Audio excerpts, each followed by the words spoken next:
So alam naman natin na kaka-release lang ng Samsung Galaxy S26, S26 Plus, and si S26 Ultra. Lahat na to ay flagship level phones ni Samsung. Now, probably the next thing na tatanungin ninyo is, ano nga ba nang improve? Well, honestly, the hardware is almost the same sa S25 series. But ang pinaka-biggest improvement niya is more on sa AI. And so in this video, pag-usapan natin all about the S26 Ultra and what are the things na dineploy ni Samsung na alam natin. So let's get started.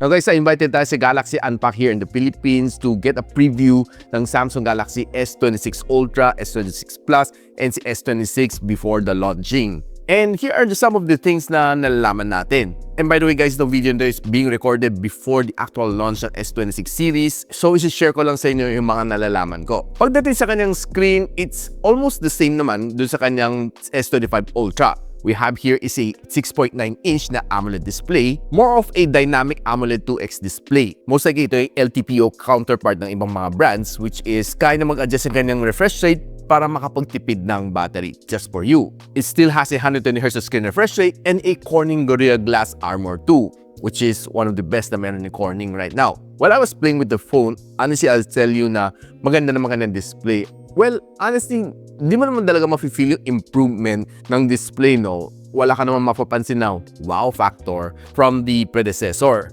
But honestly, maganda naman ang display. You'll get a buttery smooth experience sa S26 Ultra, pati sa ibang mga series niya. And nonetheless na, it is a flagship level naman na display. That I can assure you. Pagdating sa processor to S26 Ultra, it would come together with a Qualcomm Snapdragon 8 Elite Gen 5, which is, well, that's the best na meron ni Qualcomm to offer for this 2026, early 2026 to be exact. Now, I'm not quite sure kung bibigyan ni Samsung na all-out yung capability ng chip on this series. But based on sa mga older generation series niya, it's a little bit nerfed, no? Hindi binibigyan ni Samsung all-out yung capability ng isang processor. Sinubukan ko mag-install ng Antutu benchmark while on the event, pero honestly, hindi kaya mag-install ng any sort of apps. Restricted nga lang. Sayang. Pagdating naman sa memory, as far as I know, it would come in two variant, 12 gigs of RAM or 16 gigs of RAM. And pagdating sa storage, meron siyang tatlong variant, 256, 512, and 1 TB na option. Now, pagdating sa kanyang camera, it will still support 4 cameras. 200MP ang kanyang main camera sensor. Then we have a 50MP na periscope telephoto lens,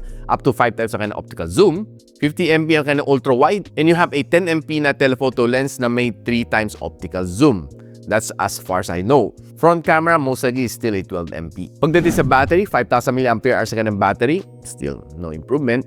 And 60 watts na fast charging. Meron din siya wireless charging, and that's it. Pagdating sa SIM card, malamang 5G and eSIM capable. And colors na nalalaman ko and nakikita ko is white, blue, black, and purple. So far, yun ang mga alam ko pagdating sa kanyang specs. Now, let's move over sa features na nalalaman natin and diniscuss during the event na pwede ko ibahagi sa inyo right now. Now, one of the things na sobrang laganap here in the Philippines is spam calls and spam texts. Isa sa mga AI features na binibida ni Samsung dito sa S26 Ultra is yung kanyang spam detection. I-alert ka in real time yung mga nare-receive mong calls and texts.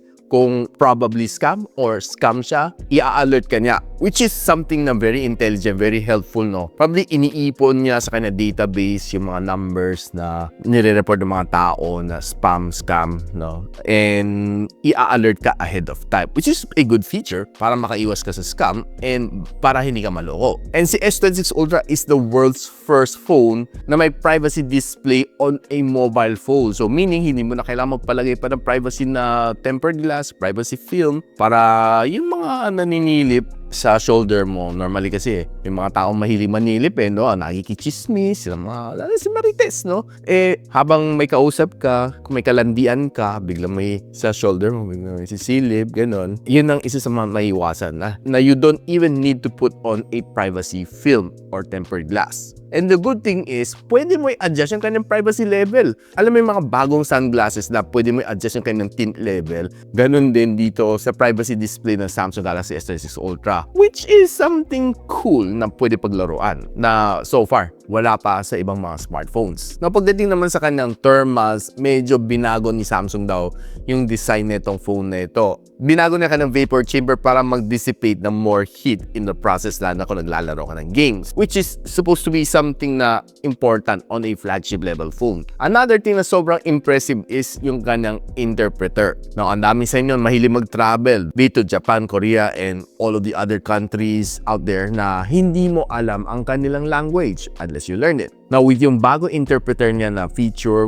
kakonek ka na ng Galaxy Buds, no? And it can interpret yung sinasabi sa'yo in real time. Now, there are 3 things na I find pretty cool sa AI features ni Samsung. Now, one of them is pinakita nila yung isang cake na may slice, no? Sabi natin cake, pizza, basta tinanggal na isang slice. With the Galaxy AI feature dito, pwede mo ibuo, ibalik uli yung cake or your pizza into a whole pizza or a whole cake, diba? Which is, kaya mo na siyang gawin on this phone. Which is, nakita naman natin sa Galaxy S25 Ultra, pag tinakpabukalati mukha mo, kaya nga i-AI erase it, ibuo yung mukha mo. Of course, depende sa kanyang prediction. Pero pagdating sa mga things like that, mga cake, I think it's more simpler than yung face. But still, your feature is pretty cool. Now, another thing na sobrang cool din na napansin ko personally is yung night scene, pwede mong i-convert into day scene using AI na feature din ni S26 Ultra. Isa sa mga dinemo sa amin to, no?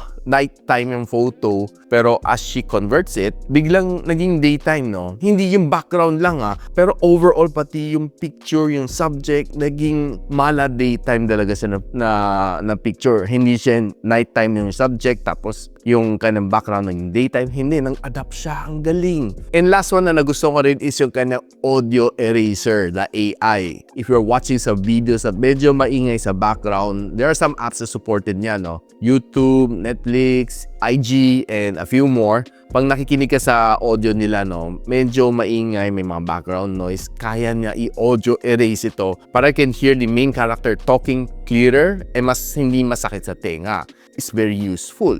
Lalo na mga tao ngayon, ang lakas ng consumption sa social media. So far, those are the things na nalalaman natin dito sa Samsung Galaxy S26 series, especially the S26 Ultra. Now, what are the features na nagustuhan din dito sa phone na ito? Let me know in the comments, and probably, hopefully, na mahawakan natin the phone na ito, S26 Plus, S26, S26 Ultra, to review here in my channel. So if you like this video, don't forget to share it to your friends, lalo na mga nag-aabang na S26 series, at least magkaroon sila ng konting preview on what's coming dito sa bagong phones na ito. And of course, in-encourage ko kayo to like, subscribe dito sa aking channel so you don't miss out ng mga videos just like this here sa aking channel. So paano, hanggang dito muna ako, and I'll see you on my next video. Peace out. And so, ako para si Richmond, and you're watching Gadget Sidekick. Like and subscribe to my channel. Don't forget to hit that notification bell. For one of my latest uploads, click the dito. And for one of my popular uploads, click here.